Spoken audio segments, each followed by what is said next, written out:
Vous êtes sur Espace TV. Bienvenue dans le 22h, dont voici les principales articulations. 315 promesses faites par le président de la République n'ont pas été tenues. C'est un pan de la conclusion du rapport de l'association des blogueurs de Guinée, abrégé Ablogui. La quintessence s'assure dans cette édition d'information. Et puis faites attention à ce que vous mangez. Une importante quantité de poulet avarié vient d'être saisie par l'Office guinéen du contrôle qualité. L'élément est à suivre dans un court instant. Notre angle de ce soir s'intéresse au cancer du sein, un tueur silencieux qui fait de nombreuses victimes. Or, la maladie est curable lorsqu'elle est détectée très tôt. Bienvenue à toutes et à tous. L'association des blogueurs de Guinée, Ablogui en abrégé, a estimé à 315 le nombre de promesses faites par le président de la République et qui n'ont pas été tenues. 315 promesses non réalisées. C'est la conclusion du rapport présenté par cette association dont le 6e du genre a été présenté ce lundi à Conakry. Le reportage est signé Marissa Camara, Abdoulaye Camara. L'objectif de cette initiative est d'offrir aux citoyens guinéens un outil d'évolution objective et impartiale des actions du chef de l'État lors de son 2e mandat. L'Association des blogueurs de Guinée affirme que le président Alpha Condé, pour se faire réélire, a tenu des promesses, particulièrement à l'intérieur du pays, qui n'ont pas été toutes tenues. Et le travail n'a pas été facile. Sur les 315 promesses, nous avons noté que 40 ont été effectivement réalisées. Nous avons aussi noté l'autre chose qui est importante, que pour 147 engagements, soit 47% des promesses, il n'y a eu aucun début de réalisation. Donc très peu d'actions concrètes ont été posées pour la réalisation de ces 47% de ces engagements-là. Tous les départements ministériels ont presque été touchés, sauf le ministère des Affaires étrangères pour des raisons que le chef du projet Laïdi évoque ici. Nous avons fait face à un grand problème d'accès à l'information publique. Nous avons beaucoup de départements ministériels qui n'ont pas accepté de nous parler. C'est le cas par exemple du ministère des Affaires étrangères, parce qu'à cause de cela, le secteur affaires étrangères est le seul secteur qui n'a pas été réalisé et qui n'a pas été évalué dans notre rapport. Tous les autres secteurs l'ont été dans ce présent rapport. Mais malgré le fait que beaucoup d'autres ministères, beaucoup d'autres départements ministériels n'ont pas accepté de nous fournir les informations que nous avons demandées. Inquiet pour l'avenir de la Guinée, l'Association des blogueurs de Guinée lance un appel à la population d'ouvrir les yeux pour ne plus être manipulés par des acteurs politiques. La Commission électorale nationale indépendante s'active dans les préparatifs de la présidentielle à venir. Ce mardi, elle a organisé un cadre d'échange entre les membres des commissions administratives de centralisation des votes et les délégués de la Cour constitutionnelle. Ces derniers se sont accentués non seulement sur les opérations de centralisation des procès-verbaux, mais aussi la prévention et la gestion des contentieux électoraux. André Moussiemi-Limono, Alseni Camara. La centralisation des procès-verbaux, le contrôle de régularité des opérations, la prévention et la gestion du contentieux électoral sont entre autres les thématiques de ce cadre d'échange initié par la CENI. Un cadre d'échange qui a été beaucoup axé sur la préservation de la paix autour du processus électoral. Aujourd'hui, c'est la dernière formation en ligne droite avec les élections. Nous procédons aujourd'hui à la formation des membres des commissions administratives de centralisation des votes. Ces commissions sont constituées de 5 membres. Il y a un président, un vice-président, un rapporteur et 2 assesseurs. Les assesseurs, c'est les représentants des partis politiques. Le président, d'après la formation que nous avons donnée à nos illustres invités aujourd'hui, le président, c'est un magistrat. C'est un magistrat à qui nous avons donné vraiment tout le pouvoir de vie et de mort sur les procès-verbaux qui ne satisfont pas aux règles normalement indiquées. Les magistrats délégués par la Cour constitutionnelle sont souvent accusés de falsification des procès-verbaux. Ces derniers s'engagent à mettre tout en œuvre pour que les résultats qui sortiront des urnes soient acceptés de tous. Donc je pense que les gens peuvent rester tranquilles. Nous, les magistrats, on a été désignés parce qu'on s'est dit qu'on est au-dessus du doute et on a fait le travail qui nous est demandé. Tous les participants réunis à cette rencontre veulent que tout aille mieux. Même les partenaires impliqués dans le processus électoral s'inscrivent dans cette dynamique.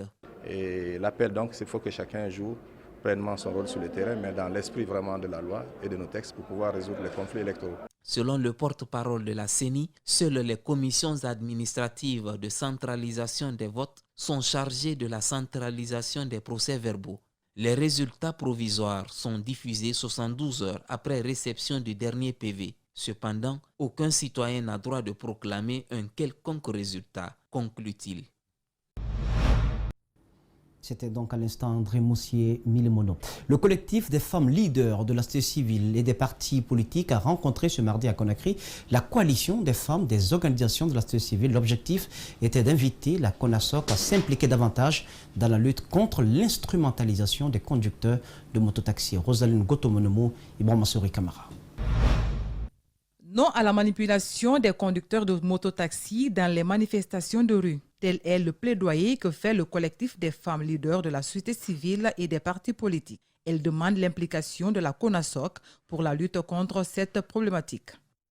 Donc nous sommes aujourd'hui à la deuxième phase sur le terrain pour inviter les acteurs sociopolitiques, plus précisément les leaders des partis politiques, des taxis-motos eux-mêmes et de la société civile sur les dangers liés à l'instrumentalisation des taxis-motos. Nous savons aujourd'hui que cette corporation, il y a aujourd'hui des gens qui essaient d'instrumentaliser cette nouvelle corporation à des fins qui n'arrangent pas la société, à des fins qui ne favorisent pas le vivre ensemble.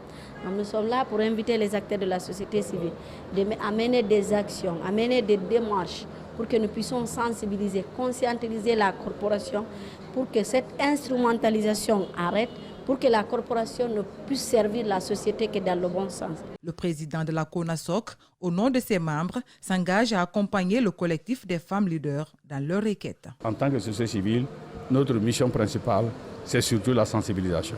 Donc, parmi nos objectifs, parmi nos priorités, nous allons ajouter surtout la sensibilisation autour effectivement de ces mototaxis. Parce que nous avons même recommandé qu'on fasse en sorte, puisque la ville ne fait que grandir, que les mototaxis puissent faire des formations, puissent avoir des permis de conduire ces mototaxis. Ils doivent connaître où est la priorité, comment ils doivent réellement se comporter, comment ils doivent diminuer la vitesse, parce que nous sommes réellement en pleine ville. Et je pense que ce message, vous pouvez compter sur nous, vous pouvez compter sur la CONASOC. Ce plaidoyer se fait suite à la dernière enquête faite par le PNUD qui note que les conducteurs de mototaxis sont beaucoup plus exposés lors des manifestations de rue. Ces femmes leaders comptent élargir leur campagne en faveur d'autres corporations les jours à venir.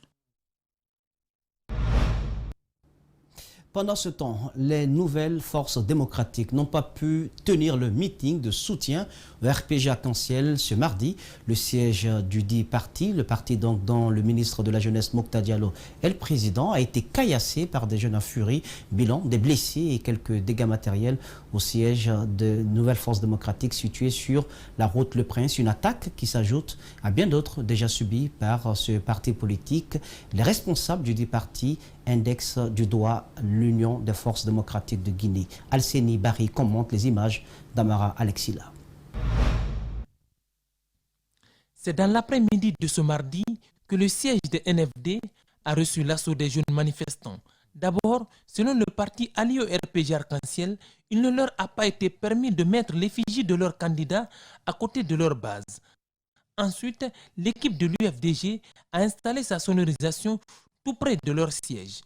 Une provocation qui se serait matérialisée par cet affrontement. Bilan, des blessés et des dégâts matériels. Mais nous avons été surpris lorsque nous, les responsables, nous étions déjà dans la salle de réunion en train de voir comment nous allons préparer tout cela. Nous avons été surpris, n'est-ce pas, de voir que ces éléments incontrôlés de l'UFDG sont en train de jeter des pierres sur, n'est-ce pas, les gens qui sont dans la cour. Vous avez vu même ce qui se passe. Dans son constat, notre cadreur a tenté de joindre ces jeunes pour connaître le motif de cette attaque. En vain. D'ailleurs, il a échappé de justesse aux casseurs. Cette attaque n'est point la première au siège de NFD, se plaignent les militants.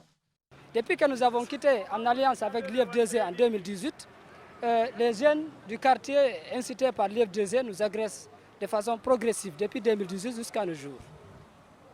La semaine passée aussi, on a été agressés, avant-hier aussi. Le bureau exécutif a fait une déclaration dans laquelle ils ont montré tout ça, là, ces agressions insensées de l'IFDG. Aujourd'hui, on a eu des blessés graves. Brusquement, ils sont venus quand on était en réunion, on était en meeting géant. parce que nous soutenons le RPG Arc-en-Ciel. Ils sont venus lancer des pierres. Ils ont blessé plein de jeunes. Devant la furie de ces jeunes, les forces de l'ordre sont intervenues pour les repousser avec des gaz lacrymogènes. Cette violence préélectorale s'ajoute à celles qui ont été enregistrées ces derniers temps à l'intérieur du pays. La violence préélectorale, ce n'est pas qu'à Conakry, tenez, à Afria, la ville de la Lumine, des accrochages ont opposé les militants du RPG Arc-en-Ciel et de l'Union des forces démocratiques de Guinée. Je vous propose un pan de cette journée de violence dans la ville minière. On était en train de faire la campagne, et on était en train de revenir. On quittait vers Tormel, là on venait. Il y a quelqu'un qui a freiné devant moi. Au lieu de freiner à côté, il a freiné devant moi, on se suivait. Il a freiné devant moi, après je suis rentré derrière son moto, je suis tombé.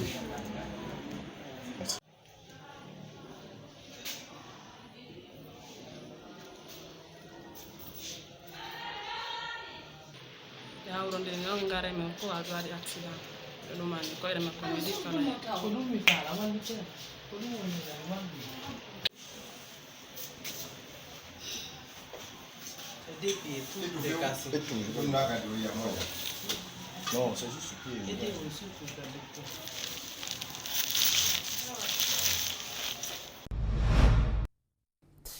Des poulets avariés ont été saisis par l'Office national de contrôle qualité relevant du ministère du Commerce. Un coup de filet résultat d'une campagne d'identification, de sensibilisation et d'inspection de tous les lieux de vente qui a démarré samedi ici à Conakry. Rosaline Gotemonomo, Bonsoir Camara. C'est dans un entrepôt, au quartier Tugiwondi, dans la commune de Matam, que ces poulets pourris ont été découverts. L'Office national de contrôle qualité est à pied d'œuvre depuis samedi pour débarrasser tous les lieux de vente de la capitale des produits impropres à la consommation. Nous avons pu identifier cet entrepôt de poulets. Donc, on a poursuivi l'inspection, on a pu découvrir un lot de poulets pourris stockés dans un conteneur au frais. Donc, qu'on a quantifié, en fait, c'est 77 palettes. Assurer la qualité alimentaire de la population, tel est l'objectif de l'Office national de contrôle qualité. À cet effet, elle lui rassure la destruction de ces poulets en état de pourriture. Toutes les activités menées par l'Office national de contrôle de qualité, nous avons tenu à les rendre visibles pour montrer à la population guinéenne que nous voulons vraiment assurer de la qualité alimentaire pour notre population. Voilà, c'est pourquoi ce qui est saisi ici sera géré de façon conforme à la procédure, conforme à la loi. Donc tout à l'heure, nous allons établir la notification de saisie et la procédure de destruction sera engagée. Le représentant du propriétaire de cet entrepôt compte collaborer avec les services de contrôle qualité pour le bien de la population. Je remercie les agents de l'Office national de contrôle qualité pour leur travail. Quand nous avons reçu les produits, nous avons commencé à les liquider. Puis nous avons constaté que certains étaient en état de pourriture. C'est là que nous avons fait appel au service de contrôle afin qu'ensemble, nous puissions trouver une solution. Cette campagne d'identification, de sensibilisation et d'inspection de tous les lieux de vente va toucher toutes les communes de la capitale et se poursuivra à l'intérieur du pays. Prudence donc à ce que vous mettez dans vos assiettes. Sur un tout autre plan, le groupe scolaire Adja Abi Diakité a célébré une journée de réjouissance. C'était dimanche dernier à Kagbele Village, dans la commune de Dubreka. Cette école célébrait la réussite de ses élèves aux différents examens nationaux. Suivez. Ouvert depuis 2017, le groupe scolaire Adja Abi Diakité, à Kagbele Village, dans la préfecture de Dubreka, se fait déjà de la place dans le système éducatif guinéen. Le premier en sciences mathématiques lors des examens nationaux est venu de cette école. Une réussite qui réjouit à plus d'un titre les responsables de cet établissement. C'est un sentiment de joie, de fierté, mais aussi de réconfort moral d'être parmi les meilleures écoles de l'établissement, pas de la Guinée. Si le premier de la République sort ici, ça dénote du sérieux qui est dans cet établissement. Les élèves, conscients des efforts fournis par les encadreurs pour leur réussite, remercient ces derniers et leur demandent de maintenir la même stratégie l'année prochaine. Chers membres de la direction, vous nous avez suivis depuis le début de l'année pour notre formation, pour notre réussite malgré la pandémie du Covid-19. Vous avez instruit aux enseignants de nous assister pour ne pas désapprendre. Nous vous remercions infiniment pour l'encadrement et tous les efforts fournis. Nous souhaitons que la rigueur que vous avez appliquée cette année soit continuelle. Cette réussite a été possible grâce aux efforts des uns et des autres. Les responsables du groupe scolaire Hagia Habi Diakité se projettent vers l'excellence. Il est facile, on va dire plus facile, de se hisser à un niveau, mais se maintenir là, ce sont ces voies et moyens que nous devons chercher à connaître. Nous allons enseigner, nous allons chercher de bons enseignants. Nous en avons déjà, ceux qui sont là sont compétents et dévoués. La direction est là et c'est des locomotives, comme je viens de vous le dire très tôt.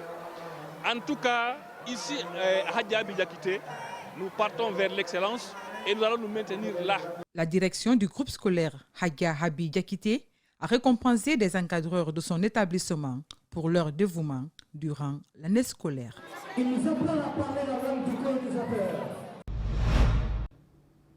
Parlons agriculture. Et pour ce faire, je vous conduis à Denke, dans Boké, localité située entre Kolabougny et la commune urbaine de Boké. Là-bas, depuis des années, un homme voue une passion pour l'agriculture. La découverte du président de la Chambre nationale d'agriculture, c'est dans ce grand format signé Djibril Ba, Mohamed Al-Hussein Kamara. Le gazouillement des oiseaux sur cette branche se répand sur cette étendue à perte de vue. Ici, nous sommes dans la localité de Denke, située dans le Kakandé entre Kolabougny et la commune urbaine de Boké. Cette étendue à perte de vue, c'est l'expression de l'amour fusionnel qu'un homme entretient avec la terre depuis une décade. Mamadou Bobo Denke Diallo est sur pied comme tous les mois d'octobre pour la récolte de sa dure labeur. Mais tout cela a une histoire. C'est les jeunes de Sangaréji ou de sont très heureux, non seulement ils n'ont pas faim, ils ont de l'emploi. Et maintenant, vous avez vu, il y a le travail tout le temps ici. Après la récolte, vous avez vu, on a le riz de mangrove. Donc jusqu'en décembre, on s'occupera de ça. Depuis 2003, il a lancé les travaux ici, avec ses parents. Il est venu en 2003, il a trouvé ses parents pauvres qui faisaient un peu avec la roue, avec des brûlis, donc ça ne donnait pas. Il s'est dit, attends, je vais vous aider. En 2003, il a fait tout le champ, il les a partagés, il s'est retourné. Cette année, cet amoureux inconditionnel de la terre a changé de sémence.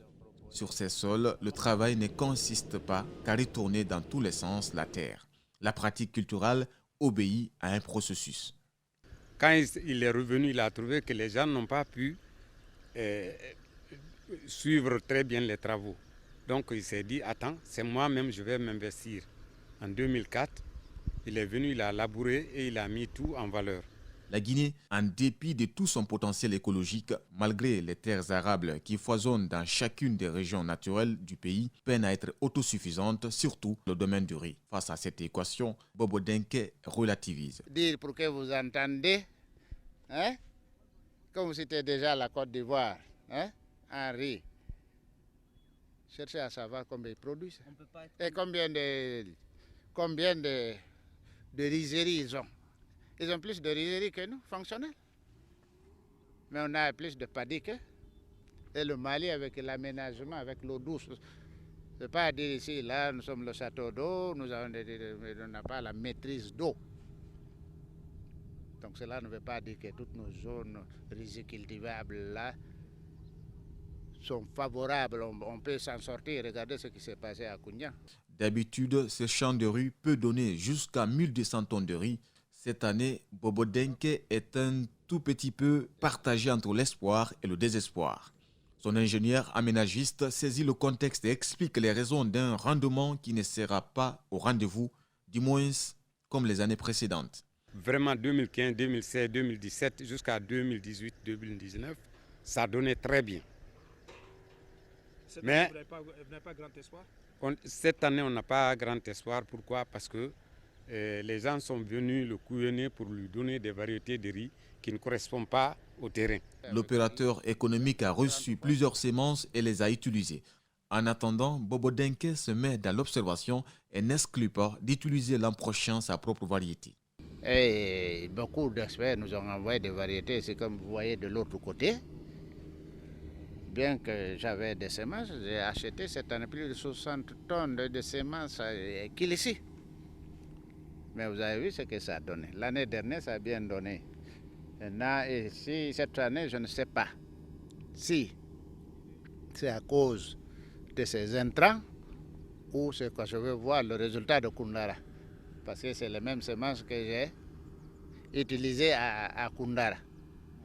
Donc si c'est le même résultat, je me dis seulement c'est le problème d'intrants ou que cette variété n'est pas adaptée ici.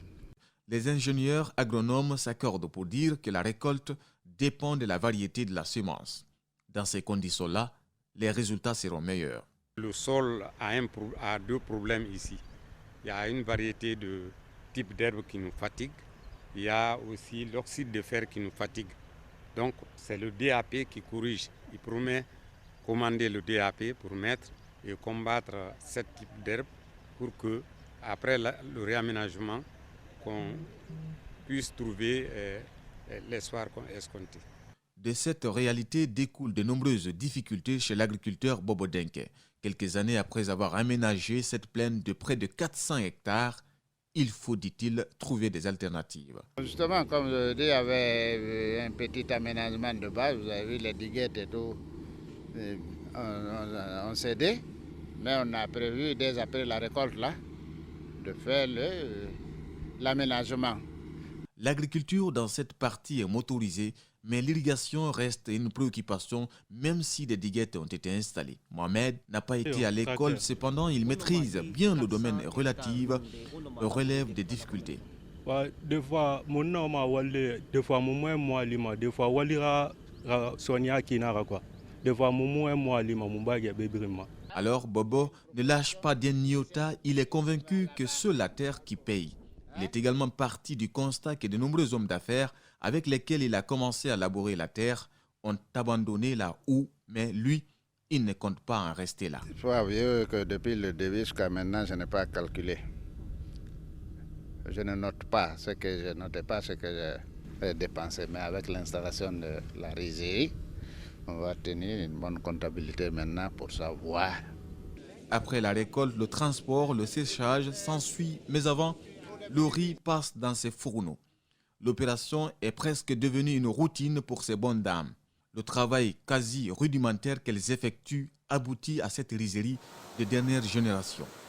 Tout est passé au crible par ces machines qui broient, pillent, étuvent, ensachent une fois les 50 kg atteints. Deux variétés sont ainsi prêtes à la consommation. L'agriculture peut et doit être le levier du développement de la Guinée, car les premiers bénéficiaires sont ici, dans le monde rural, loin des brouhahas de la grande métropole. Et nous n'en restons pas là, mesdames et messieurs. Notre angle de ce soir s'intéresse au cancer du sein, un tueur silencieux qui emporte plusieurs âmes. Le mois d'octobre, justement, est un mois de sensibilisation porté sur le cancer du sein dans le monde. Les professionnels de la santé attirent l'attention des femmes sur la maladie et pour favoriser également une prise de conscience et encourager ces dames à faire le dépistage précoce. Mariam Fodé Kabara, Lamine Silla nous signe ce grand format dans la rubrique Notre angle.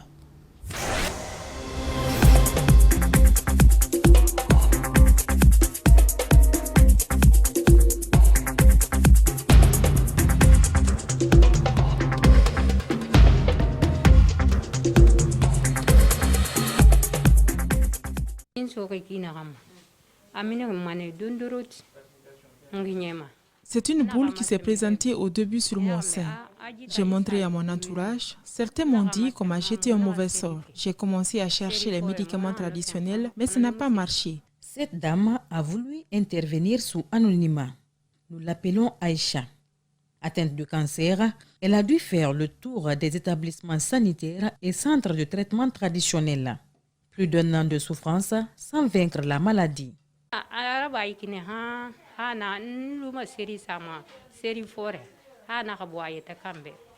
Je suis restée à mettre le médicament traditionnel jusqu'à ce que l'eau a commencé à couler. Un autre aussi m'a dit qu'on m'a jeté un sort, mais qu'il ne peut pas me traiter. J'ai laissé comme ça.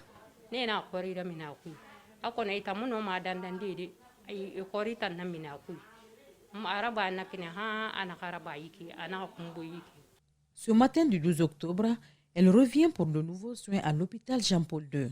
Le pansement a duré quelques minutes. La patiente, suivie par une équipe de médecins, garde le moral haut et s'en remet à Dieu.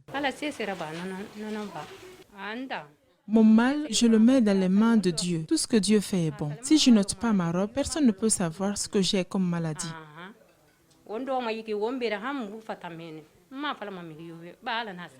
Près de 500 femmes meurent du cancer du sein tous les ans en Guinée. Au moins 1,8% d'hommes portent la maladie, explique le chef service cancérologie de l'hôpital national d'Onka. Une femme qui a plus de 35 ans et qui a une boule dans le sein, il faut faire attention parce que cette boule, dans la majorité des cas, ça peut être un cancer du sein. Donc il faut prendre soin de ça pour éviter l'apparition du cancer du sein. Alors, la proportion est très variable. La glande mammaire est très développée chez la femme, donc la majorité des cancers du sein survient chez la femme. Et l'homme est atteint dans une proportion de 1 à 2% des cas. Parfois, ça peut aller jusqu'à 5%. En Guinée, c'est 1,8% des cas qui ont des personnes qui ont des cancers du sein sont de sexe masculin. Ces chiffres font peur aux femmes. Manet vend des fruits à l'hôpital Jean-Paul II. Elle partage son quotidien avec les malades du cancer du sein. Il lui arrive souvent de vouloir renoncer à son petit commerce au sein de ce centre de soins. Ça fait que moi j'ai peur. Parfois ça me décourage même de vendre mes fruits dans la cour ici. Quand je rentre à la maison, je pleure. Ça m'est arrivé plusieurs fois. Parce que j'ai une parente même qui a été victime. Les douleurs, parfois il y a des femmes qui marchent, elles ne peuvent même pas marcher, il faut qu'on les attrape pour marcher. Même le jeudi passé, là, j'ai vu un cas ici, là, j'ai pleuré. Je suis parti derrière le manguier, j'ai pleuré. C'est difficile à vivre de ça en tant que femme. La peur que je ressens, vraiment, ça me coupe l'appétit. Parfois, je passe une journée triste ici, vraiment. La manière dont on voit même, tu vois l'état de la personne. Vraiment, c'est décourageant. Grâce à un dépistage précoce, Madame Kamara connaît son statut. Contrairement à Damaïcha, elle se porte mieux. Cancer de sein, parce que moi, je connais le cancer de sein parce qu'il a atteint une de mes proches. Donc, je connais son danger. Moi, j'ai fait mon contrôle, suis allée à Dakar, suis revenue ici à l'hôpital pour mon traitement. Mais Dieu merci, aujourd'hui, c'est pourquoi, dès qu'on aperçoit un signe sur le corps, il faut venir à l'hôpital.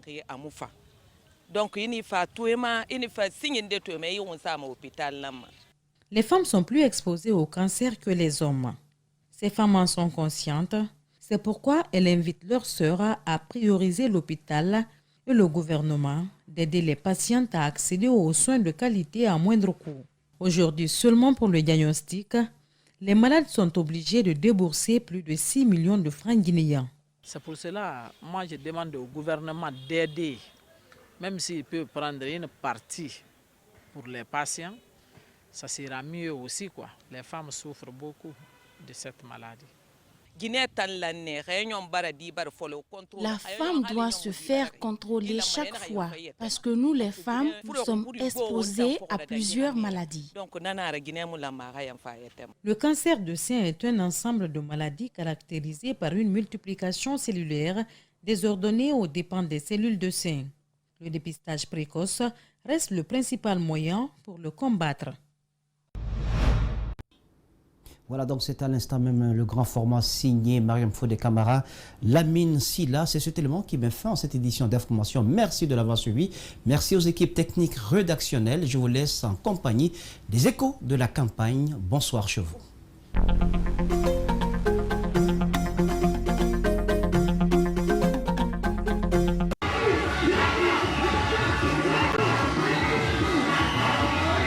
Des citoyens riverains du Mont Simandou soutiennent la candidature du président Alpha Condé.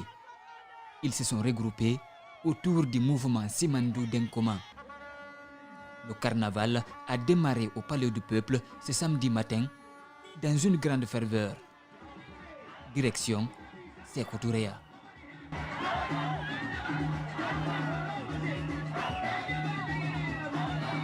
Depuis la naissance du RPG en Guinée, Simandou est resté toujours à la pointe du combat grâce au Conseil des Sages qui vous aime tant et la volonté de sa jeunesse soutenue par les femmes. Cette mobilisation nous offre l'occasion de vous adresser nos sincères remerciements pour les efforts consentis à l'endroit de notre communauté. Ces efforts nous ont permis aujourd'hui d'avoir une meilleure couverture nationale et une forte augmentation de nombre d'employés par l'État.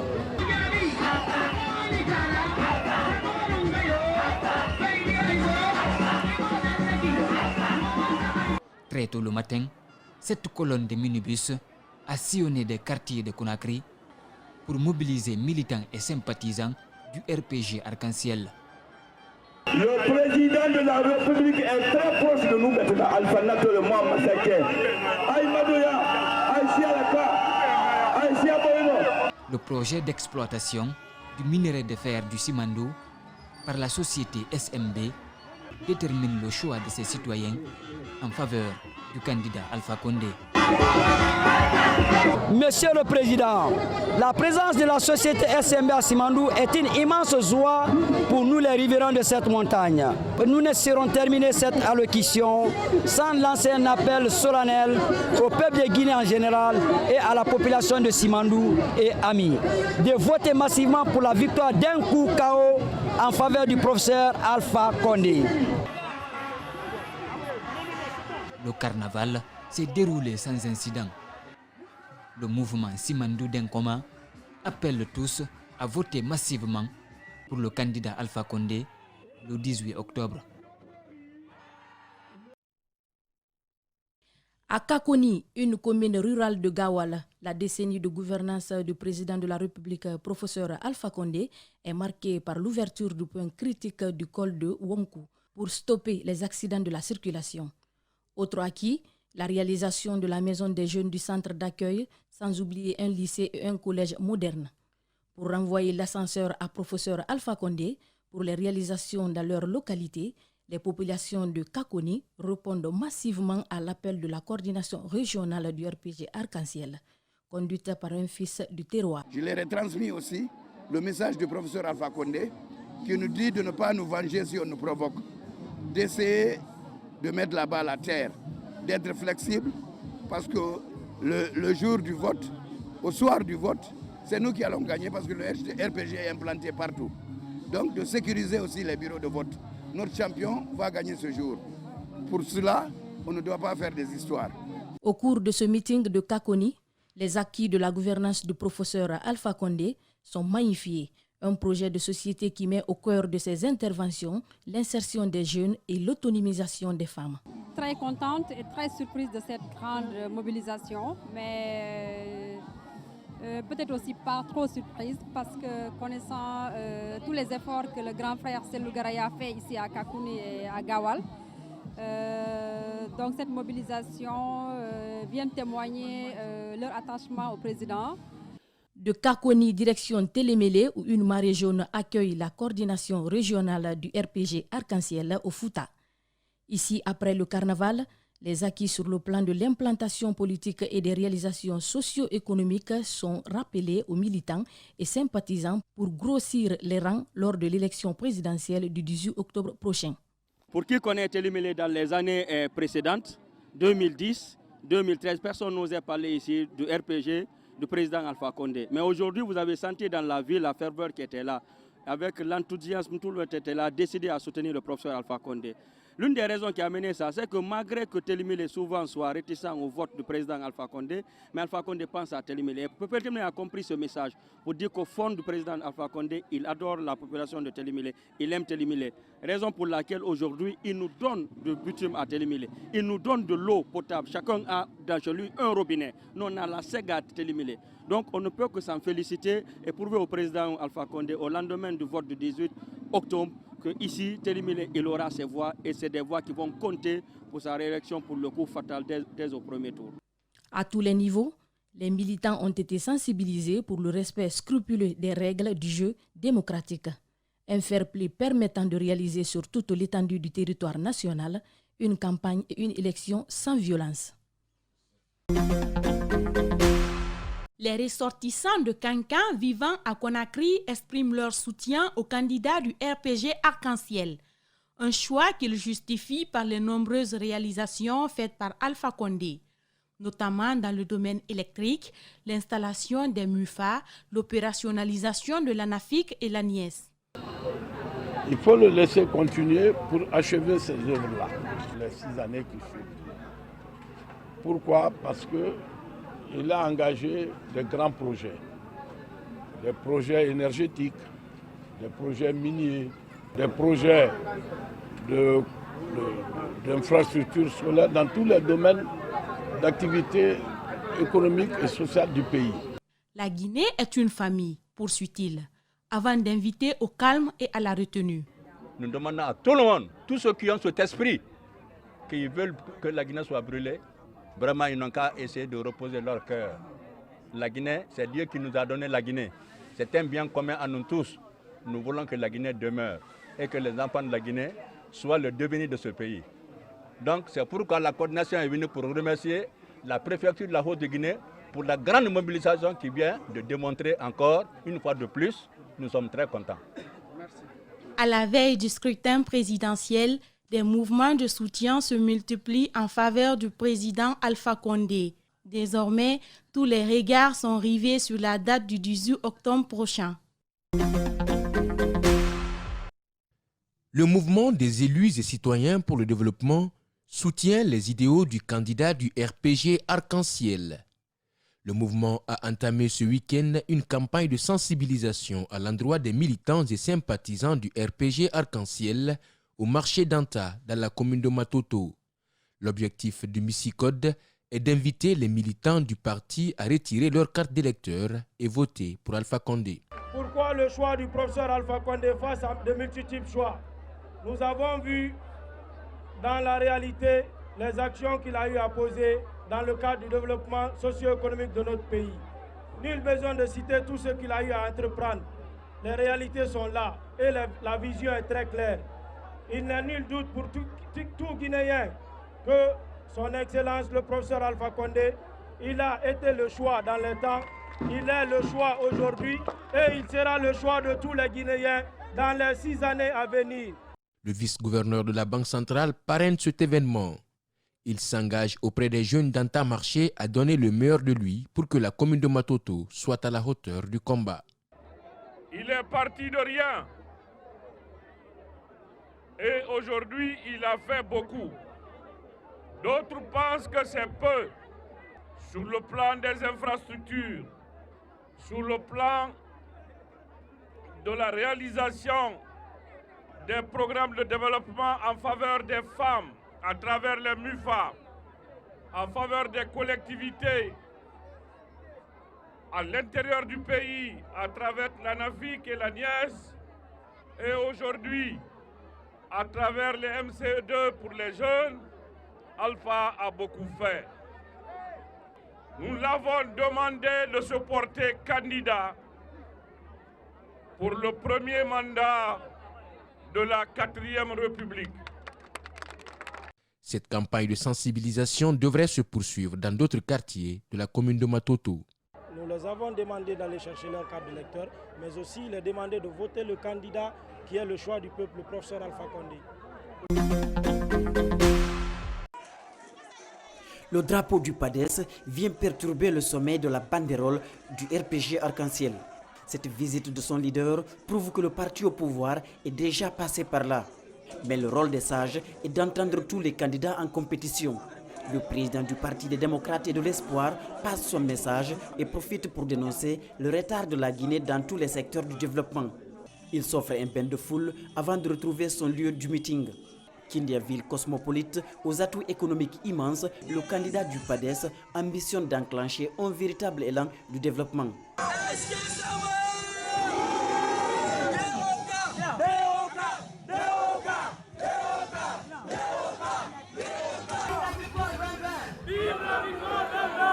Vous savez, Kindia a toujours été la capitale de l'agri. Mais ce que moi je veux de Kindia, si le PADES vient au pouvoir, on devra avoir ici dans cette ville de Kindia et dans les environs plusieurs usines de jus de fruits et autant d'emplois pour nos jeunes. Mais il n'oublie pas le calvaire traversé pendant son voyage. La Guinée recule dans tous les domaines, dira-t-il, mais le réseau routier est le symbole d'un échec de l'exécutif. Ce que les Guinéens ont en commun, c'est la misère. Ce que les Guinéens ont en commun, c'est le chômage. Ce matin, lorsque j'ai quitté Conakry, j'ai mis 5 heures de temps pour arriver ici à Kindia. 135 km de route, le PADES version Mamou attendait son président et sa délégation. Dr Ousmane Kaba, vers la tombée de la nuit, a pris le temps d'admirer la ferveur des militants venus l'accueillir. Ousmane Kaba, le fondateur d'université, Ousmane Kaba, le bâtisseur, du haut du toit de son véhicule de commandement, il aura entendu tous les qualificatifs le concernant. Réconforté par cette reconnaissance, l'homme d'État qu'il incarne le soulignera en peu de mots. Parce qu'aujourd'hui, on vient de donner une leçon à ceux qui veulent voir la Guinée en feu flamand. Prochaine étape, la ville de Farana. Cette mobilisation des femmes de Madina vise à sensibiliser les militants du RPG Arc-en-Ciel sur les échéances électorales et à inviter les Guinéens à vivre ensemble.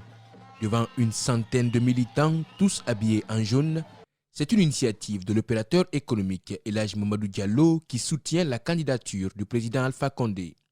Je suis convaincu que cette mobilisation de taille est un signal fort envoyé à toute la Guinée et au monde entier pour dire que nous sommes engagés et déterminés à soutenir notre candidat à l'élection présidentielle du 18 octobre 2020. Dans son discours, la première dame, Hadja Guéné Kaba, a d'abord magnifié la souveraineté du peuple avant d'inviter les militants du parti à voter pour le RPG Arc-en-Ciel. Femmes de Madina et Nipra, les femmes de la case de Madina, je vous remercie pour la grande mobilisation. Mais avant tout, je remercie mon fils, notre fils, Mamadou Diallo, qui a été l'initiateur de ce grand mouvement de soutien.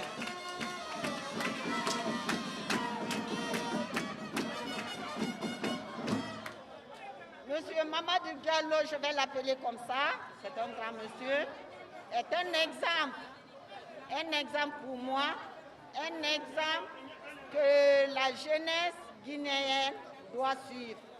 La philosophie du RPG, c'est le vivre ensemble, nous dit-il.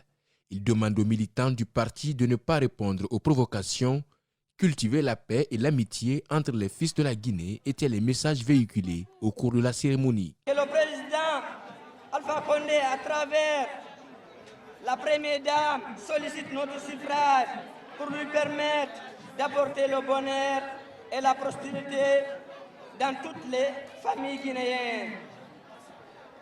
Pour y parvenir, il nous faut renforcer la vigilance, retirer nos cartes d'électeurs, vulgariser notre programme de société.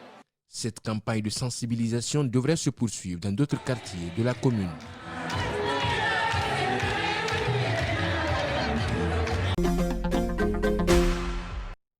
C'est dans la soirée du dimanche que le candidat de l'UFDG et la forte délégation qui l'accompagne ont rallié la ville Carrefour Mamou après la mésaventure de Tokounou. Peu après son intervention dans l'émission Les Grandes Gueules, Cellou Dalein Diallo s'est offert un bain de foule dans les rues de Mamou. Le leader s'est ensuite dirigé vers le stade Michael Diakité de Mamou, où l'attendait cette foule impressionnante. L'affluence des populations et leur adhésion massive à l'UFDG s'explique par le désir du changement en Guinée pour soustraire le peuple des mots comme la corruption, la gabésie, le népotisme, l'ethnocentrisme, la malgouvernance et la pauvreté généralisée dont souffre le peuple de Guinée. Nos adversaires sont paniqués et ils sont troublés. Ils ont peur de Cellou Dalein. Qu'ils aient peur ou pas, il sera le futur président de la Guinée. Devant ses militants et sympathisants fortement mobilisés, le candidat de l'UFDG lance ceci. Nous allons continuer à moderniser les infrastructures, bien sûr, les routes d'abord, pour que les gens puissent circuler correctement à l'intérieur du territoire national, mais aussi pour aller facilement dans les pays limitrophes. Vous avez besoin de bitumer les routes, d'entretenir celles qui sont déjà revêtues, de bitumer d'autres, de développer l'agriculture, l'élevage. Il n'y a aucun soutien à l'agriculture. Dans ce discours, le président Alpha Condé, annoncé ce mercredi à Mamou, n'a pas été épargné par le champion de l'UFDG. Alpha Condé a acheté 100 000 sacs de riz. 100 000 sacs de riz. Les camions sont en train d'être chargés à destination de Mamou. Et demain, lorsqu'il va venir ici, il va annoncer qu'il est venu avec du riz pour les gens de Mamou, pour acheter la conscience des gens de Mamou. Est-ce que vous allez vendre vos suffrages? Une fois au pouvoir, Cellou Dalein Diallo promet donc la création des emplois pour la jeunesse guinéenne, singulièrement celle de Mamou, durement frappée par l'immigration irrégulière.